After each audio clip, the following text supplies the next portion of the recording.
Best health packages up to 80% discount. Tirumala Diagnostics.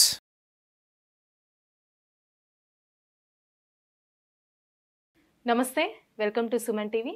నేను మీ యామ్ని. ప్రస్తుతం మనతో ఉన్నారు ప్రముఖ ఆధ్యాత్మికవేత్త, ప్రముఖ జ్యోతిష వాస్తు పండితులు సుభాష్ శర్మ గారు ఉన్నారు. వారితో మాట్లాడదాం. నమస్కారం గురుగారు. శ్రీమాత్రే నమః. గురుగారు, ఇప్పుడు సోషల్ మీడియాలో చాలా ట్రెండింగ్ అయింది. ఏంటంటే సంక్రాంతి రోజు కీడు వచ్చింది కాబట్టి ఇద్దరు మగపిల్లలు ఉన్న వాళ్ళు అంటే ఒక మగపిల్లలు ఉన్నారు గాజులు ఇవ్వడం అలాంటివి ఉంది. అసలు ఇది మన శాస్త్రంలో ఉందా అండి? తప్పకుండా తెలియజేస్తానమ్మా. ముందుగా ప్రేక్షకులందరికీ శ్రీమాత్రే నమః, శ్రీ గురుభ్యో నమః. జ్ఞాని నామ్నపి చేతాంసి దేవి భగవతి హిసా బలాయ కృష్యమోహాయ మహామాయ ప్రయశ్చతి. శాస్త్రమునందు ఈ విషయాలు ఎక్కడా కూడా చెప్పలేదు. ఇవన్నీ కూడా అప్పట్లో ఏం చేసేవారంటే పల్లెటూర్లలో అనేక విధములైనటువంటి నమ్మకాలు ఉండేటటువంటివి. పల్లెటూరులో ఒక స్త్రీ నుండి ఇంకో స్త్రీకి అవి చెప్పి అవన్నీ ఒక న్యూస్ లాగా స్ప్రెడ్ చేసేటటువంటి వాళ్ళు. నిజానికి ఈ గాజుల పద్ధతి అనేటటువంటిది అంతకుముందు పోయిన సంవత్సరము ప్రతి ఇంటికి కొబ్బరికాయ కొట్టాలి అని చెప్పేసి ఇలా ఎన్నో సంక్రాంతి వచ్చింది అని అంటే గనక ఏదో రకమైనటువంటి న్యూస్ని స్ప్రెడ్ చేసేస్తూ ఉన్నారు. నిజానికి శాస్త్రం నందు ధర్మం నుండి ఇది చెప్పడం లేదు. ఇది ఎక్కడ కూడా చెప్పబడలేదు. చెప్పడం కూడా అవాస్తవము అని చెప్పుకోవచ్చు. ఎందుకు అని అంటే గనక ఈ ఇద్దరు సంతానం ఉన్నటువంటి వారు ఎవరైతే ఉన్నారో ఒక సంతానం ఉన్నటువంటి వారికి 5 రకముల గాజులు ఇవ్వాలి అని చెప్పేసి నేను కూడా ఇన్స్టాగ్రామ్లో సోషల్ మీడియాలో చూశాను. కానీ అది అంతా కూడా శుద్ధ అబద్ధము. దానిని పాటించవలసినటువంటి క్రతువులు లేవు, నియమాలు లేవు. అది ధర్మం నందు శాస్త్రం నందు చెప్పలేదు. చెప్పనటువంటి దాని గురించి మనం పాటించవలసిన అవసరం లేదు.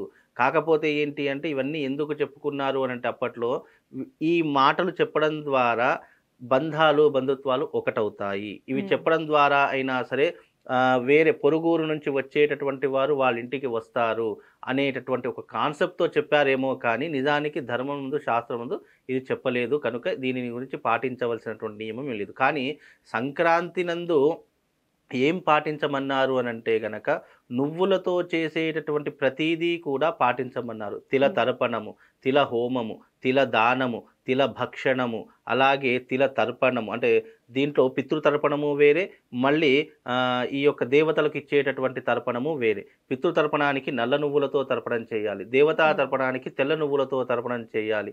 అలాగే తిల స్నానము, ఈ 6 రకములైనటువంటి విధానాలు పాటించాలి అని సనాతన ధర్మము. అది కూడా మీరు చూసుకోవచ్చు ఎక్కడ చెప్పారు అనేటటువంటి విషయం కూడా అందరికీ డౌట్ రాదు. ధర్మసింధు అనేటటువంటి గ్రంథంలో చాలా చక్కగా చెప్పారు. అంటే సంక్రాంతి ఏ విధంగా ఆచరణ చేసుకోవాలి, మన సనాతన ధర్మం ఎలాంటి విలువలు చెప్పింది అనేటటువంటి విషయాన్ని చాలా సంక్షిప్తంగా ఆ ధర్మసింధు అనేటటువంటి గ్రంథంలో నిక్షిప్తంగా వివరించడం జరిగింది. అంటే ఈ యొక్క గాజులు అనేటటువంటివి ఎవరో సృష్టించినవి, ఎవరో చెప్పినటువంటివే తప్ప ధర్మమునందు అయితే చెప్పలేదు. మనం ధర్మం ఏ రకమైనటువంటి పద్ధతి ఆచరింపమని చెప్పిందో అదే రకమైనటువంటి పద్ధతి గనక ఆచరిస్తే మనకు దానివల్ల పుణ్యము పురుషార్థము రెండూ కూడా కలుగుతాయని చెప్పేసి చెప్పారు. అయితే ఈ సంక్రాంతి రోజున చేసేటటువంటి దానం, విశేషమైనటువంటి దానం ఏమిటి అంటే గనక మనము నువ్వులు దానం చేసుకోవచ్చు. అందుకే సంక్రాంతి వచ్చింది అంటే నువ్వులతో విపరీతమైనటువంటి ప్రోడక్ట్స్ తయారవుతాయి. అంటే తినేటటువంటి అప్పాలు కానీ, మురుకులు కానీ, చక్నాలు కానివ్వండి, ఇవి చాలా విపరీతంగా చేస్తూ ఉంటారు. అంటే ఆ సమయంలో నువ్వులతో తినేటటువంటి ఆహారము ఆరోగ్యానికి హేతు అవుతుంది. ఈ సమయంలో తప్పకుండా ఈ యొక్క పుష్యమాసం ప్రారంభమవుతుంది అంటే గనక నువ్వులతో చేసేటటువంటి ఆహార పదార్థాలు తినడం ద్వారా శరీరంలో అనేక రుగ్మతలు తగ్గుతాయి అని చెప్పేసి ఆ రకమైనటువంటి పద్ధతిని చెప్పారు. అంటే ఇటు ధర్మానికి ఇటు ఆరోగ్యానికి 2 రకాలైనటువంటి సూత్రాలను అందజేశారు మహర్షులు. అలాగే ఆ సమయంలో నల్ల నువ్వులు గోరువెచ్చని నీటిలో వేసుకొని ఆ నీటితో స్నానం ఆచరిస్తే గనక శని దోషాలు తొలగిపోతాయి అని ఆచరణలోకి చెప్పింది. అదే రకంగా ఆ రోజున మన ఇంటికి వచ్చినటువంటి బ్రాహ్మడికి కానివ్వండి, లేదు అనంటే అతిథులకు కానివ్వండి, నువ్వులతో చేసినటువంటి పదార్థాలను దానముగా ఇవ్వాలి లేదా భోజనముగా పెట్టాలి అనేటటువంటి ధర్మాన్ని తెలియజేసింది. అదే రకంగా ఆ రోజున తిల హోమము చేయాలి. అంటే హోమము కేవలం నువ్వులతో మాత్రమే ఆచరణ చేసుకోవాలి అనేటటువంటి పద్ధతులు మాత్రమే చెప్పింది తప్ప ఈ రకమైనటువంటి గాజులు ఇవ్వాలి, చెయ్యకపోతే ఏదో కీడు జరిగిపోతుంది, ఏదో రకమైనటువంటి ఇబ్బందులు జరిగిపోతాయి అనేటటువంటి సంఘటన అవాస్తవము. ఇది ఎక్కడా కూడా చెప్పలేదు. కనుక దీనిని ప్రజలు విశ్వసించగలరు. సో ఇప్పుడు అందరి చేతిలో స్మార్ట్ ఫోన్స్ అయిపోయాయి, వాళ్ళ ఇష్టం వచ్చింది ఏదంటే అది పెట్టేస్తున్నారు. తెలియనటువంటి ప్రజలు ఇవన్నీ కూడా మూఢనమ్మకము అనేటటువంటి పదం దీని ద్వారానే పుట్టింది. అంటే శాస్త్రం నందు లేనివి విషయాలు కూడా వీళ్ళు అనవసరంగా కల్పితాలుగా చేసి ప్రజలను రూమర్స్గా క్రియేట్ చేసి ప్రజలను పిచ్చి వాళ్ళని చేస్తున్నారు. నిజానికి ఇది శాస్త్రం నందు లేదు కాబట్టి దీని గురించి ఆచరించవలసినటువంటి అవసరము ఏమాత్రము లేదు అనేటటువంటి విషయాన్ని దీని ద్వారా తెలియజేశానమ్మా. దీనిని నమ్మకండి, నమ్మి మోసపోకండి. అనవసరంగా దీని ద్వారా మోసపోయేటటువంటి జనాలు కూడా చాలా రకాలుగా ఉంటారు. కనుక మనకు ధర్మం ఏం చెప్పింది, శాస్త్రం ఏం చెప్పింది, శాస్త్రం నందు మన పూర్వీకులు ఋషులు ఎంతో కష్టపడి ఎన్నో రకాలైన పరిశోధనలు చేసి మానవాళికి ఒక పండగ వెనుక ఉన్నటువంటి ఆంతర్యాన్ని అప్పుడే తెలియజేశారు. కనుక ఇలాంటి ధర్మాన్ని పాటించడం, ఇప్పుడు గాజులు పంచడం ద్వారా ఏమీ రాదు, అసలు కీడు లేదు, ఏమీ లేదు. అదే గనక నువ్వులతో స్నానం చేయడం ద్వారా శనిగ్రహాల యొక్క దోషాలు తొలగిపోతాయి. అదే రకంగా నువ్వుల భక్షణం అంటే భోజనము చేయడం ద్వారా నువ్వులతో చేసినటువంటి ఏ పదార్థం అయితే తింటామో ఆరోగ్యానికి రక్షణగా ఉంటుంది. అలాగే ఆ రోజున చేసేటటువంటి తిలహోమము ఏదైతే ఉందో మన జీవితాన్ని ఏలినాటి శని ప్రభావాన్ని దూరము చేస్తూ ఉంటుంది.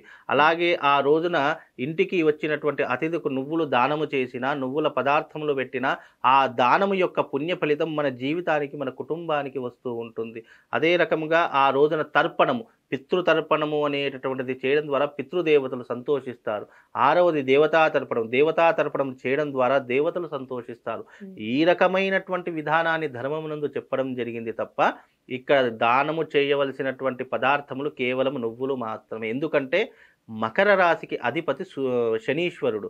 శని ఎవరి కొడుకు? సూర్య భగవానుని యొక్క కొడుకు. అందుకే సూర్యుడు మకర రాశిలోకి ప్రవేశించినప్పుడు మకర సంక్రమణ జరుగుతుంది. 2 రకాల సంక్రమణలు ఉంటాయి, మేష సంక్రమణ, మకర సంక్రమణ. నేను మొన్న కొన్ని సందర్భాలలో మేష సంక్రాంతి గురించి కూడా చెప్పాను. సూర్యుడు ఎప్పుడైతే మేషరాశిలోకి ప్రవేశిస్తాడో ఉత్తర భారతదేశం వైపు సంక్రాంతి, మనం ఎట్లాగైతే మకర సంక్రాంతి చేసుకుంటామో వాళ్ళు మేష సంక్రమణ సంక్రాంతి చేసుకుంటారు. చాలా వైశిష్టం అది కూడా. ఎందుకంటే సూర్యుడికి మేషరాశి ఉచ్చస్థానం అవుతుంది. ఆ సమయంలో సూర్యుడు కనుక మేషరాశిలోకి ప్రవేశిస్తే దాన్ని మేష సంక్రమణ అంటారు. అదే మకర రాశిలోకి ప్రవేశించడం ద్వారా మకర సంక్రాంతి అనేటటువంటి నామం దానికి రావడం జరిగింది. దానికి కూడా చిన్న కథ ఉంది, 2 నిమిషాలు చెప్తాను. సూర్య భగవానుడు తన కొడుకైనటువంటి శనీశ్వరుడి ఇంటికి వచ్చాడు.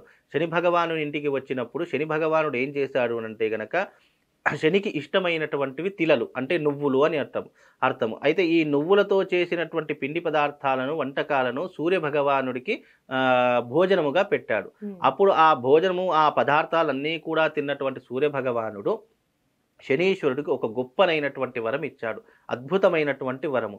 ఎవరైతే నీ యొక్క గ్రహ సమస్యలతో బాధపడుతున్నారో, ఏళ్నాటి శని కానీ, సప్తమ శని కానీ, అర్ధాష్టమ శని కానీ, అష్టమ శని కానీ, ఈ విషయాలలో ఎవరైతే బాధపడుతున్నారో వాళ్లకు ఈ మకర సంక్రాంతి రోజున నువ్వులతో చేసినటువంటి పదార్థాలను తినడం ద్వారా, నువ్వులు దానం చేయడం ద్వారా, నువ్వులతో హోమం చేయడం ద్వారా నీ యొక్క ఏదైతే దృష్టి ఉందో అది క్షీణించుకుపోతుంది. నా యొక్క అనుగ్రహం వాళ్ళకు సంపూర్ణంగా కలుగుతుంది. సూర్యుడు దేనికి కారకుడు? ఆరోగ్య కారకుడు అని చెప్పారు. శని దేనికి కారకుడు? ప్రాణకారకుడు అన్నాడు. అంటే అపమృత్యు భయములు, అపమృత్యు దోషములు, శని వల్ల కలిగేటటువంటి పీడలు ఇవన్నీ కూడా దూరమైపోతాయి అని చెప్పినటువంటి విధానమే మకర సంక్రాంతి యొక్క నిర్ణయం. అంటే సూర్య భగవానుడు తన కొడుకుకి ఇచ్చినటువంటి వరమే ఈ రోజున మనం మకర సంక్రాంతిగా జరుపుకుంటున్నాం. అదే కానీ ఇక్కడ గాజులు దానం ఇవ్వాలి, ఇవ్వకపోతే కీడు జరుగుతుంది, ఏదో రకమైనటువంటి ఇబ్బంది, ఇవన్నీ అవాస్తవాలు. దయచేసి ఎవరు నమ్మకండి. మనం ఈ రకమైనటువంటి ధర్మాన్ని పాటిద్దాము, మన ఆరోగ్యాన్ని మనం కాపాడుకుందాము.